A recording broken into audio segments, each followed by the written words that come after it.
Good evening, students. Welcome to G All India English Solution. Today we will discuss PGT Practice Set 1.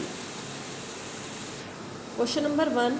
Kids is enchantingly and abundantly sensuous. Who said? किसने कहा है ये? तो answer is Matthew Arnold. Matthew Arnold has said this कि kids is एन्चेंटिंगली और एबेंडेंटली. कि एन्चेंटिंगली means होता है आकर्षक रूप से और पर्याप्त रूप से वो कैसा था, सेंसुअस था. तो who said this? Matthew Arnold. Next question is I can not see what flowers are at my feet.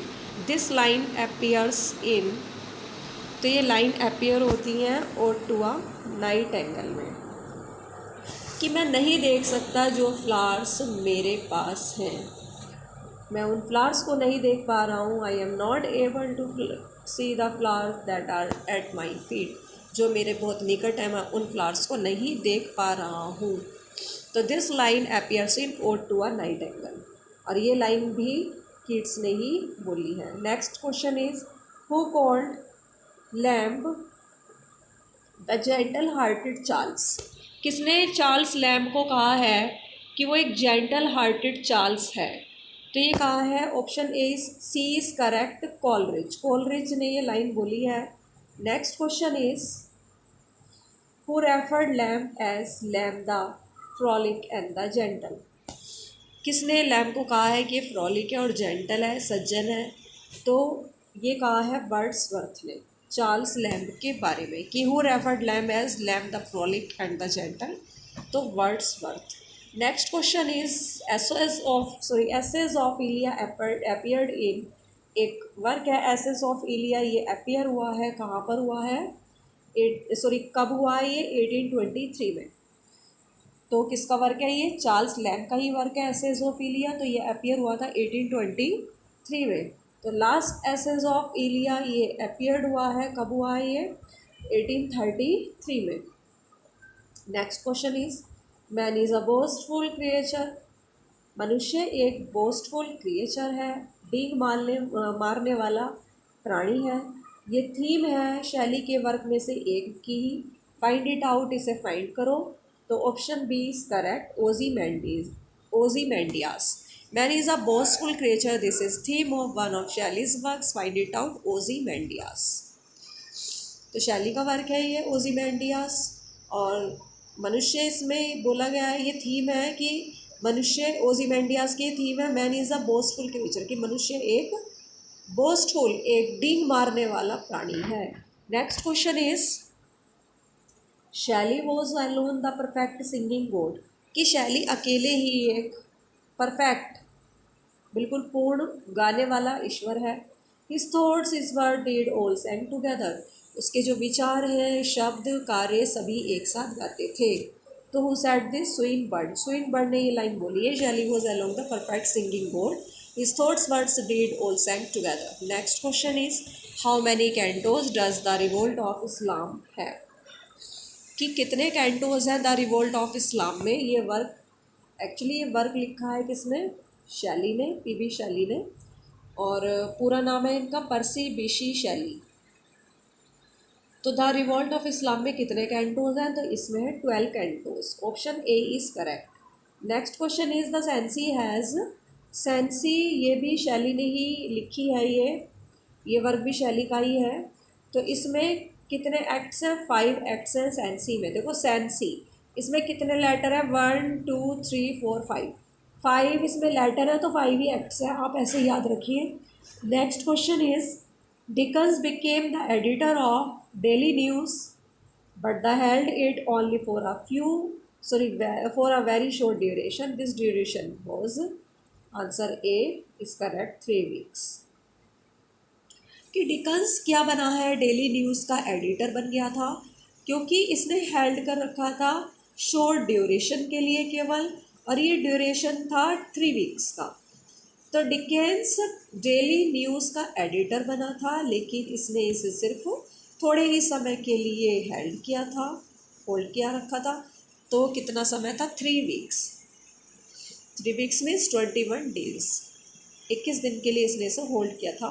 Next question is hard times appeared in, her times appear होता है, ऑप्शन बी इज करेक्ट 1854 में, 1854 में हर times appear हुआ है और ये लिखा है चार्ल्स डिकन्स ने।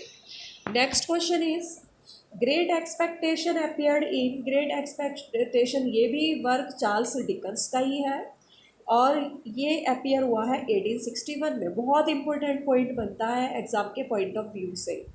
Next question is who edited house hold words and all the year round, किसने एडिट किया है हाउस होल्ड वर्ड्स और ऑल द ईयर राउंड को, तो डिकन्स ने कहा है इसे edit. Who edited household words and all the year round? Dickens, Charles Dickens. Next question is when did he make his first literary contribution? A sketch called A Dinner in a Popular Walk under the title Bose. The same piece was reprinted in sketches by Bose as Mr. Mintz and his cousin. तो answer is correct 1833। तो when did he make his first literary contribution, उन्होंने अपना पहला literary contribution कब दिया था, जिसे नाम दिया गया है a dinner in popular walk under the title, और इसमें इन्होंने टाइटल रखा है बोस, बोस के नाम से लिखते थे ये, और ये भी चार्ल्स डिकन्स का ही वर्क है। द सेम पीस इसमें रिप्रिंट हुआ है sketches by Boz as Mister Minns and his cousin में, तो 1833 में। Next question is he thought classics, उन्होंने क्लासिक्स को भी पढ़ाया, ग्रंथों को पढ़ाया था रज़वी में, और he became inspector of schools, और वो स्कूल के इंस्पेक्टर बन गए थे under the government of the recommendation of lord Lansdowne. Lord Lansdowne की सिफारिश पर गवर्नमेंट के अंडर वो स्कूल के इंस्पेक्टर बने। He got the Newdigate poetry prize for Cromwell, और उन्होंने न्यूडीगेट पोइट्री प्राइज़ क्रोमवेल के लिए प्राप्त किया था। For a period of 10 years, 10 साल तक, 1857 to 1867 he was the professor, वे प्रोफेसर रहे थे पोइट्री के ऑक्सफोर्ड में। At Oxford, he delivered his famous lectures on translating Homer. Identify him. और 10 साल तक वो प्रोफेसर रहे ऑक्सफोर्ड में पोइट्री के। ऑक्सफोर्ड में ही उन्होंने अपना बहुत प्रसिद्ध भाषण दिया था, किस पर, ट्रांसलेटिंग होमर पर। तो उन्हें आइडेंटिफाई करो जिसके बारे में ये बात बोली जा रही है, तो that is Matthew Arnold. Matthew Arnold के बारे में ये बात बोली गई है।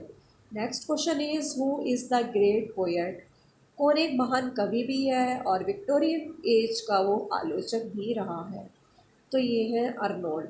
विक्टोरियन एज के ही वो महान कवि हैं और क्रिटिक भी हैं, आलोचक है ना, तो ये है अर्नोल्ड, मैथ्यू अर्नोल्ड ही है ये। Next question is the lady of Shalott and Ulysses are from the pen of Tennyson.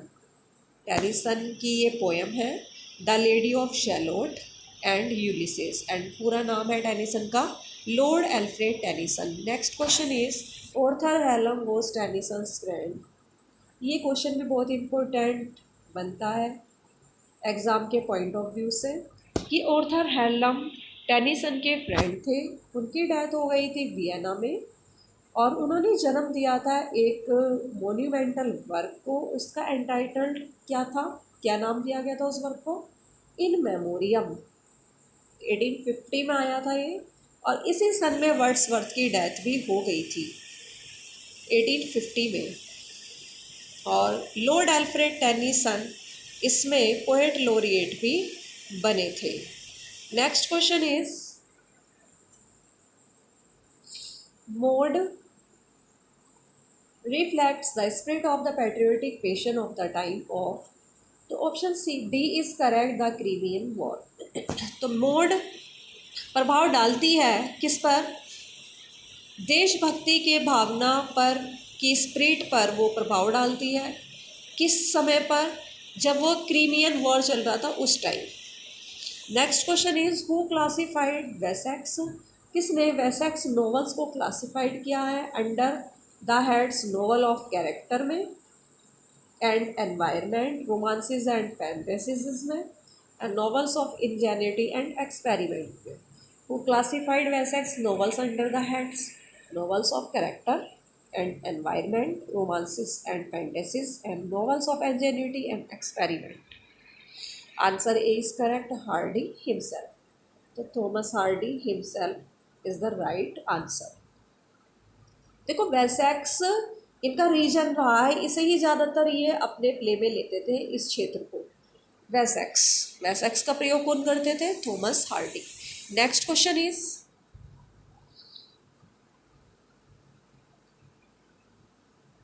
Who has classified Hardy's novel under the heads pastoral tragedies, pastoral comedies, pastoral romances and pastoral extravaganza? तो option C is correct, एसी विकेट। किसने classified करा है Thomas Hardy के novel को? Pastoral tragedy में, pastoral comedy.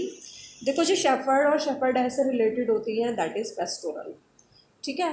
तो pastoral tragedies, pastoral comedies, pastoral romances and pastoral extravaganza, इनमें किसने मतलब अंडरफ्राई किया है हार्डी के नोवेल को? तो किया है एसी रिकेट ने। Next question is when and from did Eliot's ancestors migrate to America?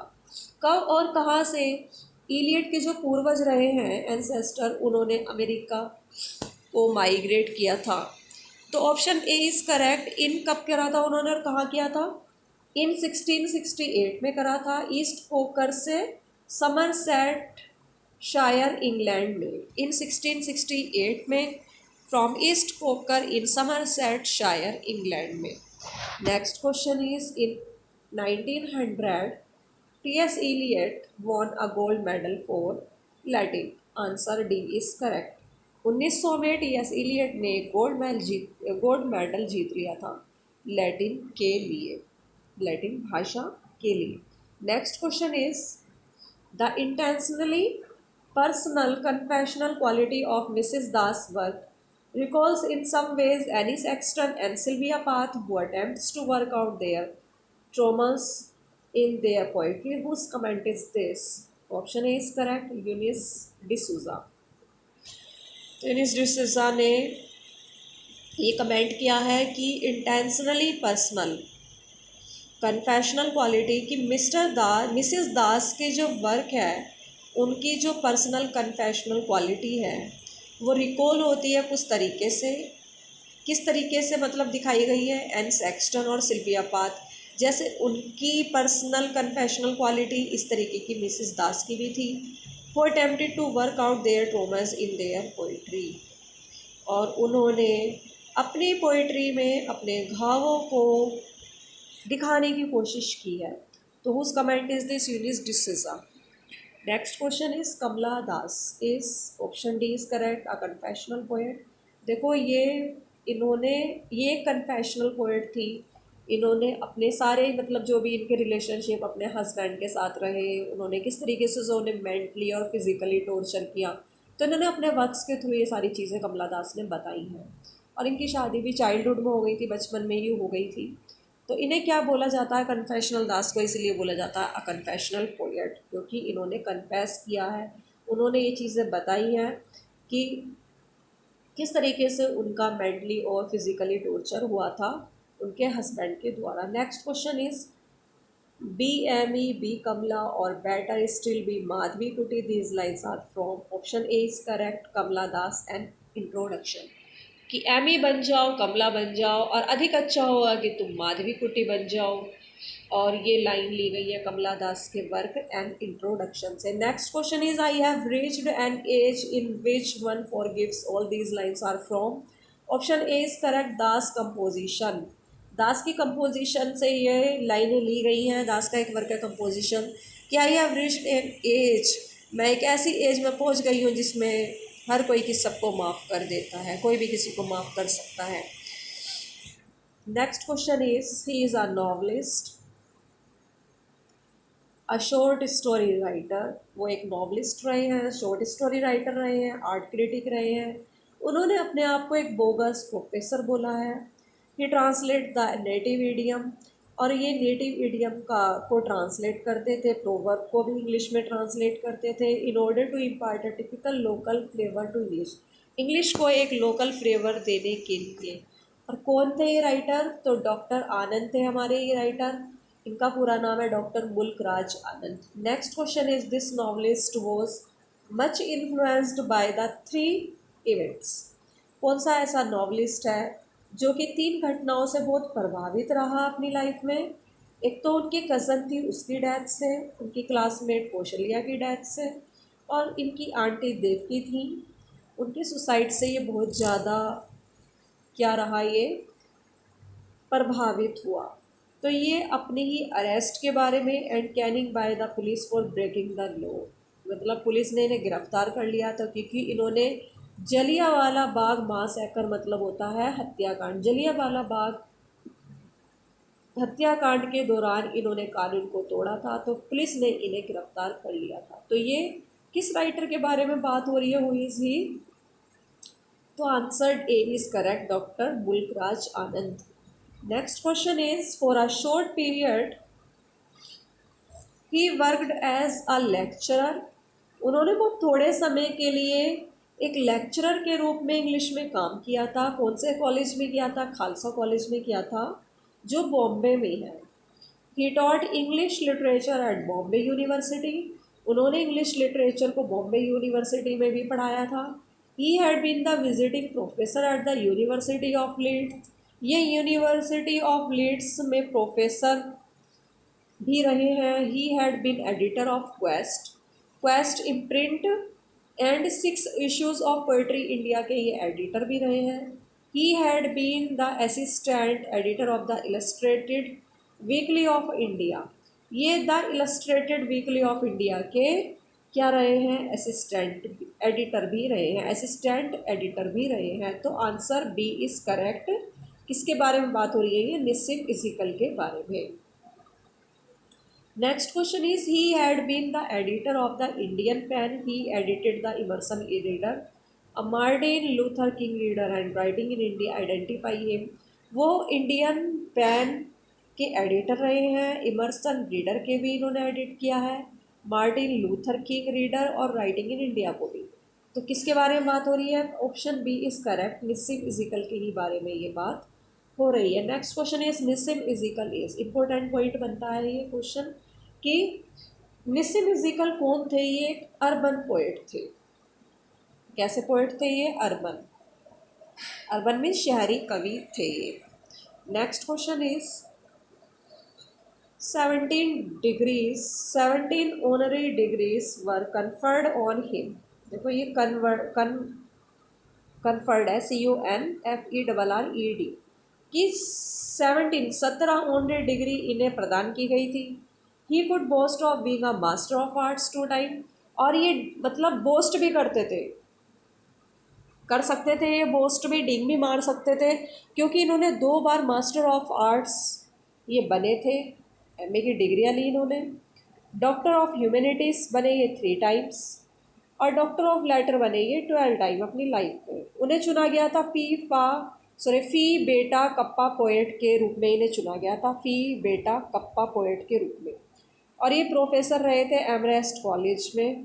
और ही डिस्टिंग्विश हिमसेल्फ, इन्होंने अपने आप को अलग कर दिया था किस चीज़ को करके? 4 बार, क्योंकि इन्होंने पुलित्ज़र प्राइज़ जीता था 1924 में, 1931 में, 1937 एंड 1943 में। 1924, 31, 37 और 43 में इन्होंने 4 बार पुलित्ज़र प्राइज़र जीता था। इस चीज़ से इन्होंने अपने आप को सबसे अलग बना लिया था। किसके बारे में ये बात हो रही है? तो ये बात हो रही है रॉबर्ट फ्रॉस्ट के बारे में, और he is an American poet, ये एक अमेरिकन पोएट रहे थे। Next question is he married in 1895। इन्होंने 1895 में शादी कर ली थी। अटेंड किया था हार्वर्ड कॉलेज को 2 साल के लिए। 1897 to 1908 then with a family settle to farming, writing poems along with is more demanding response to the family necessities. इन्होंने 1895 में शादी करी थी और अटेंड किया था हार्वर्ड कॉलेज को 2 साल के लिए 1897-98 तक। और तब उन्होंने अपनी फैमिली के साथ उन्होंने फार्मिंग करके ये सेटल हो गए थे। पोएम लिखी इन्होंने अपनी फैमिली नेसेसिटी कोई डिमांड को रेस्पॉन्स करते हुए, अधिक रेस्पॉन्स करते हुए, तो ये कहाँ किसके बारे में ये बात हो रही है? तो ये हो रही है रॉबर्ट फ्रॉस्ट के ही बारे में। इनका पूरा नाम है रॉबर्ट ली फ्रॉस्ट। इनका कंप्लीट नाम है Robert Lee Frost. Next question is the representative of poet of America is Walt Whitman. Walt Whitman कौन रहे हैं? अमेरिका के रिप्रेजेंटेटिव पोएट रहे हैं। I am the poet of body and I am the poet of the soul who said, मैं body का एक कवि रहा हूँ और आत्मा का, मैं शरीर और आत्मा का एक कवि रहा हूँ। किसने कहा है ये कि मैं शरीर का भी कवि रहा हूँ, मैं आत्मा का भी कवि रहा हूँ? वॉल्ट विटमैन ने कहा है। और Walt Whitman is an American poet. What was the age of Whitman when Leaves appeared first? Whitman की एज क्या थी जब इन्होंने लीव्स appeared करी फर्स्ट टाइम? तो जब लीव्स appear हुई थी फर्स्ट टाइम तो इनकी एज क्या थी? तो ये 36 एज के थे। Option C is correct. Next question is drum taps 1865 a series of poems from the pen of Walt Whitman. Walt Whitman भी ये कैसे पोएट रहे हैं? एक डेमोक्रेटिक पोएट रहे हैं। ये जनता के लिए बात ज़्यादा कहते थे, डेमोक्रेटिक पोएट रहे हैं, और ये अमेरिकन पोएट भी हैं। Next question is Ernest Hemingway received the Nobel prize for literature in, important question है। 1954 में इन्हें मतलब नोबेल अवार्ड मिला था। अर्नेस्ट हेमिंगवे इनका पूरा नाम है।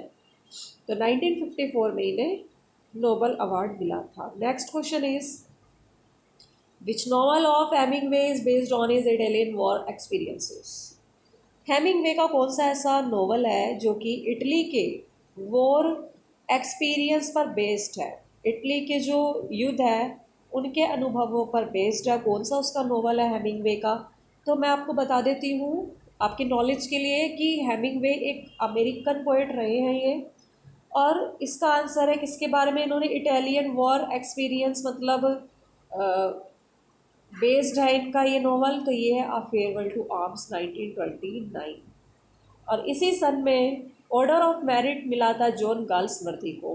तो टीजीटी के एग्जाम पॉइंट ऑफ व्यू से जॉन गाल्सवर्दी का क्वेश्चन इंपॉर्टेंट है, लेकिन ये इंक्लूड नहीं है पीजीटी में।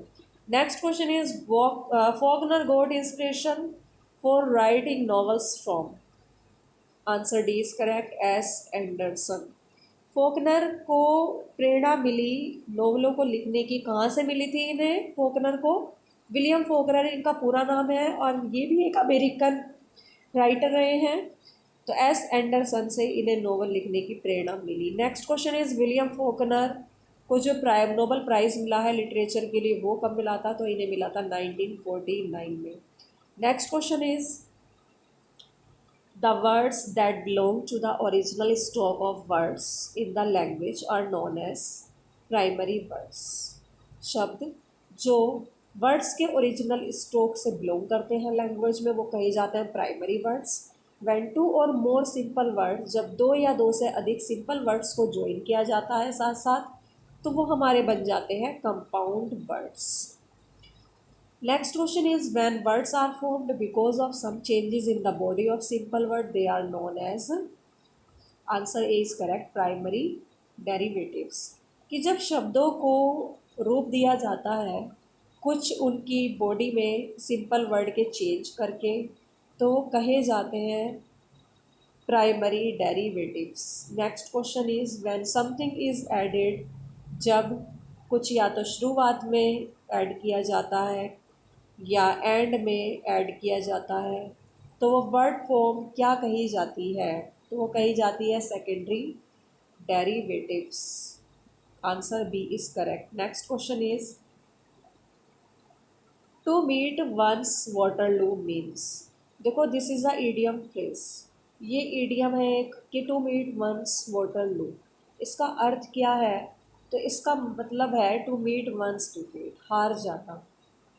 Next question is to gird up one's loins means, कि तो इसका मीन्स है to prepare for action, action के लिए तैयार रहना, to gird up one's loins means.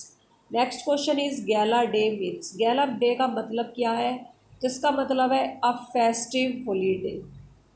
एक फेस्टिव हॉलीडे गैलिया डे का मीन्स है। Thanks for watching this video. Please like, subscribe and share.